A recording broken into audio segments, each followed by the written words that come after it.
job completing your first Python project and making your own chatbot. Make sure to take a minute to share your work and take a look at the different types of chatbots that other students created. Now, let's revisit our list of data types in Python one more time. In this topic, we'll cover the mapping data type, a Python dictionary. Let's imagine that we're designing a travel app and want to keep track of all the countries and their capitals in South America. How would we do that with our current Python skills?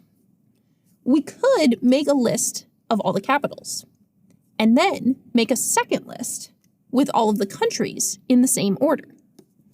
Then to look up a capital, we would find the index of the country in the countries list, then use that index to get the capital from the capitals list.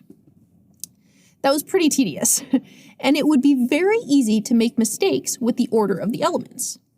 Also, what happens if we want to connect more lists or nested lists with even more information? Dictionaries let you keep track of different pieces of data that are related to each other. They pair keys with their values so that you can use one to look up the other. This is a super powerful Python tool. You'll see dictionaries used in most Python applications, and they're especially common in data science, where you have lots of pieces of data with important relationships between them. Jump into the next lesson to learn more about creating, editing, and accessing dictionaries in Python.